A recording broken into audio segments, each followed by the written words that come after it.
నేను ఏ విధంగా నా ఓటు హక్కును వినియోగించుకున్నానో మీరు కూడా మీ ఓటు హక్కును వినియోగించుకోండి. చాలా గుడ్ న్యూస్ ఏంటంటే ఇప్పుడు సిటిజన్స్ చూడండి, యూత్ని, ఎడ్యుకేటెడ్ యూత్ పర్సంటేజ్ పెరిగింది. ఓటు ఇంట్లో ఉండకండి, ఇదే డెమోక్రాటిక్ చివరి ఎలక్షన్ అని కొందరు అంటున్నారు. చాలా ఇంపార్టెంట్, బయటికి రండి. మార్పు రావాలి, మార్పు కావాలని మీరు ఎడ్యుకేటెడ్ ఎందుకులే మళ్ళా వాళ్ళే వస్తారు, లేదు, మీ ఓటును మీరు వినియోగించుకోండి. ప్రతి ఒక్కరికి వినియోగించుకొని ఎంకరేజ్ చేయండి.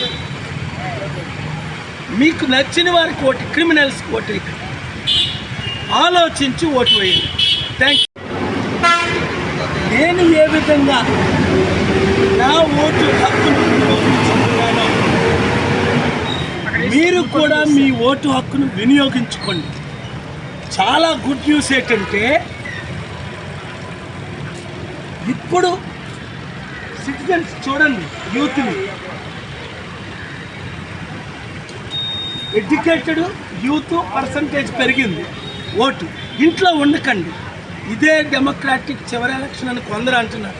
చాలా ఇంపార్టెంట్, బయటికి రండి. మార్పు రావాలి, మార్పు కావాలని మీరు ఎడ్యుకేటెడ్ ఎందుకులే మళ్ళా వాళ్ళే వస్తారు, లేదు, మీ ఓటును మీరు వినియోగించుకోండి. ప్రతి ఒక్కరికి వినియోగించుకొని ఎంకరేజ్ చేయండి. మీకు నచ్చిన వారికి ఓటు, క్రిమినల్స్కి ఓటు వేయండి. ఆలోచించి ఓటు వేయండి. Thank you.